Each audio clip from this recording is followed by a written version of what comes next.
Hello students, welcome to the program. The topic selected for the program is Adjustment Mechanism.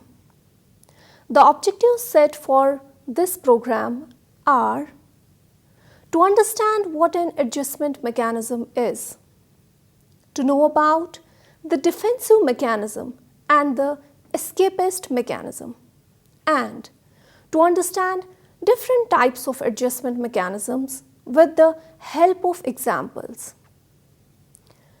Mental mechanism or adjustment mechanism. Every individual has different types of needs and goals, which he always attempts to attain. But due to some external or internal factors, it's not possible for him to achieve these goals all the time. In such cases, sometimes people may suffer from frustration. In such a situation, an individual may react in different ways. He may attack physically the source of frustration to reduce his mental tension, or he may destroy the object of frustration. He may use different mental mechanisms to beat his frustration and adjust himself to protect his ego. Whenever man is faced with a situation which promises serious consequences for his mental balance, a state of conflict or injury, and he is not successful in achieving any direct adjustment with that situation, then in order to attain such an adjustment, he takes recourse to certain defensive or escapist situations that certainly do satisfy the drive or motive even without attaining the actual objective. These mental constructions are called mental mechanisms. As for example, a student wanted to become a doctor, but he could not manage a seat for the course. In that case, he may become frustrated, as he could not be able to meet his need. In such case, he may behave in different ways. Either he may opt for a paramedical course or may give up his studies, or he may even opt for arts course. Mental mechanisms lie between a state of health and disease, since their presence in the normal individual does not lead to any harm, but when they develop to an excess extent, mental health of the individual is endangered and abnormality becomes possible. In some areas of psychology, psychologists talk about mental mechanisms as manners in which we behave or think in certain ways to better protect or defend ourselves. Mental mechanisms are one way of looking at how people distance themselves from a full awareness of unpleasant thoughts, feelings, and behaviors.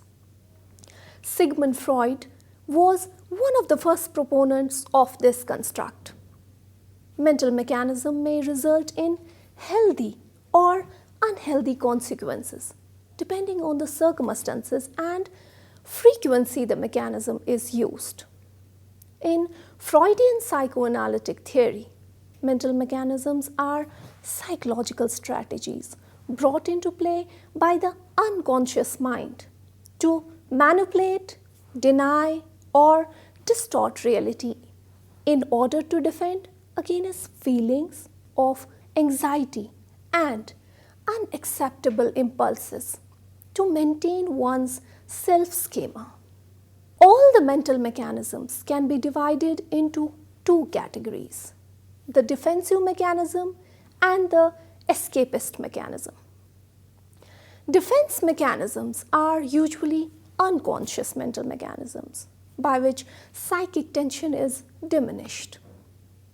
The aim of defensive mechanisms is to defend the individual from various harmful experiences, and in this form they are useful. Defensive mechanisms help in individuals' adjustment. Through their medium, the individual protects himself from very injurious circumstances, and this improves his adjustment.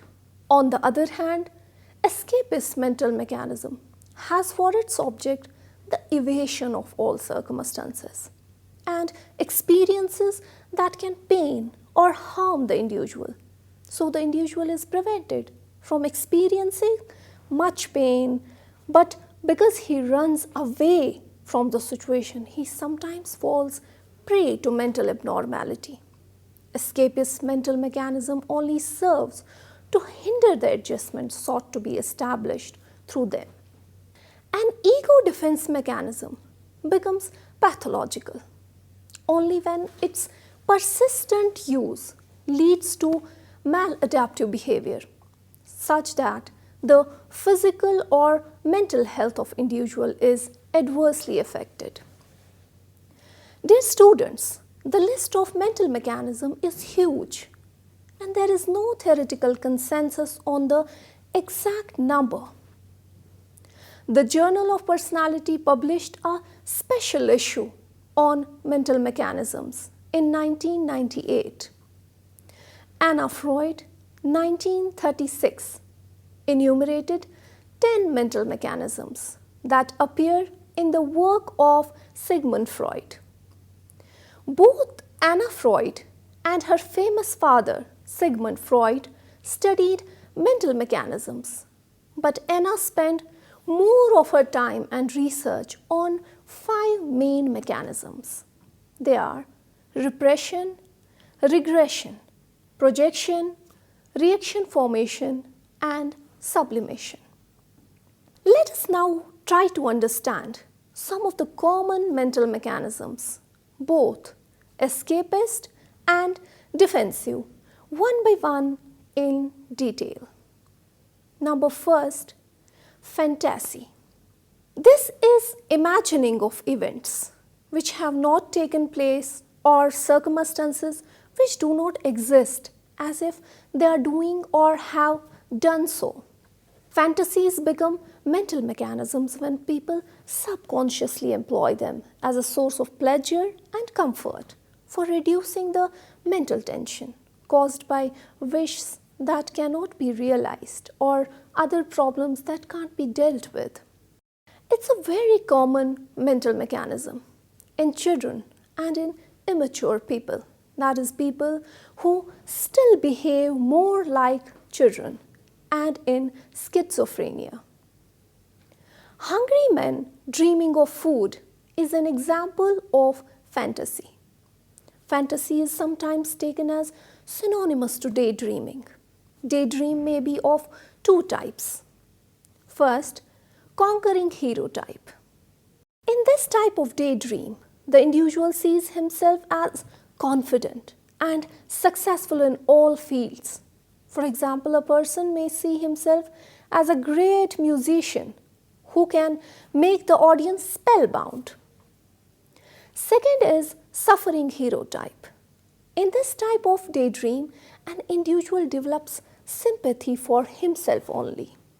For example, a child who feels that he is being ill-treated at home may imagine himself as seriously ill. Second is compensation. Compensation is a tendency of human beings to make up the deficiency of one area or trait of development in another area. When a person fails in one area, he tries to compensate for his failure by trying to succeed in another area. The most potent example is Napoleon's drive for power. Probably his short figure and feminine build created in him a sense of inferiority, which in turn made him a power monger. Compensation may be of the various types as overcompensation, direct compensation, substitute compensation, indirect compensation, and neurotic compensation. Third is identification. This method operates outside likes and beyond conscious awareness, through which an individual makes himself like someone whom he has identified in any particular field. The elements identified for the purpose are thoughts, behavior, belief, tasks, and character. To identify with a person, a group, or an idea is not only to accept but also to become drawn in mind to the person's or group's phase or to the idea. For example, someone who has low self-image or feels helpless may try to remove the feeling of being unknown or isolated by identifying with a popular figure, such as a pop star or a film star, or with a group or gang. Identification is a process by which an individual establishes a strong emotional tie with another person, a group of persons, or an institution. Through such ties, he achieves his satisfaction. He draws his strength from the strength of others. For example, infants identify themselves with their father or mother. Fourth one is projection. In the words of Freud, quote, projection is a process by which we describe to the external world the rejected impulses of id, unquote. We defend ourselves against our repressed guilt's feelings by projecting them into other things and people. Projection is the misattribution of a person's undesired thoughts, feelings, or impulses onto another person who does not have those thoughts, feelings, or impulses. In this method, an individual tries to defend himself against his repressed guilt feelings by projecting them into other things and people. Simple examples include blaming of failure at examination on insufficient time allowed for the paper, or bad luck, etc. Then coming to rationalization. It's a mechanism by which an individual devises socially acceptable reasons for some socially unacceptable acts or opinion, belief, faith, etc. When a person wants to do something but feels ashamed or embarrassed or afraid about disclosing the true motive, their mind may instead seize upon a more commendable, though false reason. There are generally two types of rationalization. These are the first, sour grapes. When an individual fails to attain his goals after repeated efforts, he may say that he did not want it anyway. He adjusts to the frustration by denying the existence of any desire in him to attain the original goal. For example, a fox which could not reach the grapes and out of sheer frustration declares that grapes are sour. Boy, when he fails to qualify himself in the school football team, rationalizes his failure by saying that he does not want to play. The second is sweet lemon. When an individual is not satisfied with his achievement or the situation he is in, then he uses this form of rationalization. The individual who uses this method tries to convince himself that what he has is exactly what he wants. The example that makes it clear includes one young man who was quite distressed by his outsized ears, but he soon hit upon the scheme of claim in that because of these elongated appendages, he was in a position to distinguish between the most subtle musical sounds.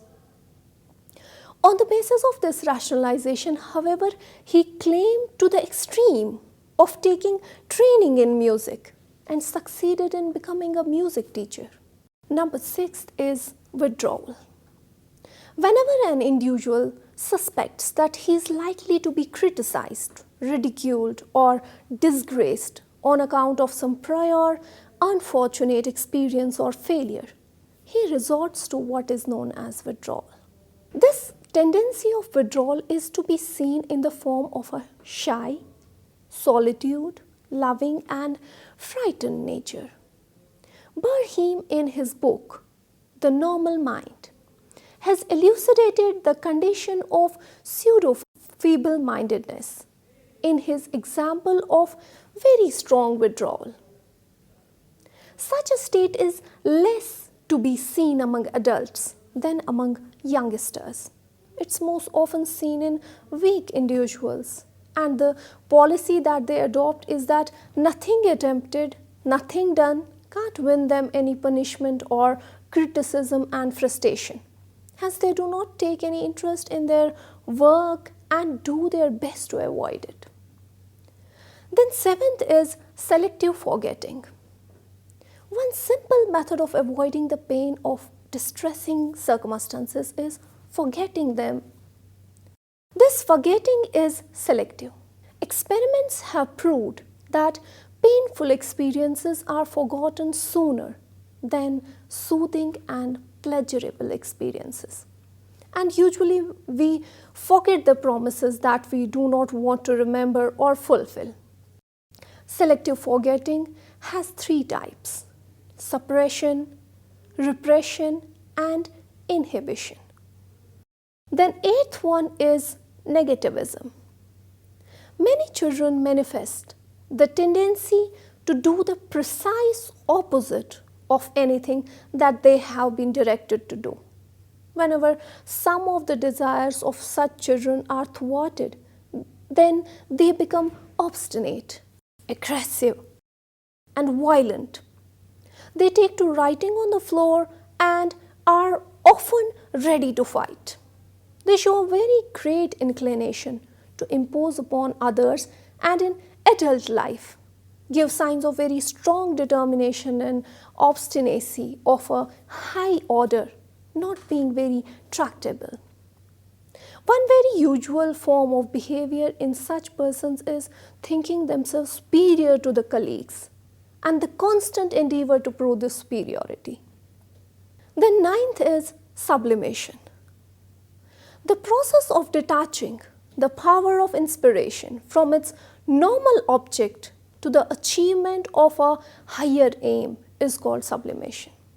An example will be Dante, a famous Italian poet, was one day pacing the streets of Florence and his eyes lighting on a beautiful girl named Beatrice. He fell in love with her. This young lady belonged to a very noble family. Consequently, there could be no union between Dante and Beatrice. And besides this meeting, Dante could never meet her in his life again. But this momentary meeting was the cause of most of Dante's love poetry. It is said that the great poet Tulsidas was so infatuated with his wife that he could not bear to be separated from her even for a day. And once, when she had gone to her parents' home, he followed her there, much to her embarrassment. She scolded him for his impatience and indiscretion and pointed out that it would do him a world of good if he could develop a similar devotion to one of the many gods. A precipitate man, Tulsidas, immediately changed his mode of life and became a great devotee of God. Then, reality evasion. One simple method, that of the ostrich, is simply to close one's eyes in trying to evade the painful and bitter experience arising out of the environment. Many people are immune to any and every criticism for the simple reason that they are not prepared to listen to it and keep their ears turned to a different wavelength. Almost all their difficult decisions are left for a tomorrow and tomorrow and tomorrow. An example will be when some very near and dear one in the family dies. Some people try to keep up the pretense that he is alive, and for this they resort to various tricks, such as keeping the deceased person's belongings, and room in perfect order in the manner in which he used to maintain it during his lifetime. Its serious development can lead to the occurrence of mental disease and a high degree of abnormality in the individual. Then, denial. Denial is the refusal to accept reality or fact, acting as if a painful event, thought, or feeling did not exist. It is considered one of the most primitive of the defense mechanisms because it is characteristic of early childhood development. Many people use denial in their everyday lives in order to minimize or prevent an otherwise inevitable anxiety or similar unpleasant feelings such as anger, guilt, shame, frustration, etc. For instance, a person who is a functioning alcoholic will often simply deny they have a drinking problem, pointing to how well they function in their job and relationships. Dear students, here we conclude that a mental mechanism can be defined as the act or technique of coping that reduces anxiety generated by threats from unacceptable or negative impulses. Mental mechanisms which are unconscious are not to be confused with conscious coping strategies. All the mental mechanisms can be divided into two categories: the defensive mechanism and the escapist mechanism. Dear students, I hope you have understood what adjustment mechanism is. I hope you enjoyed this program. Thanks for watching.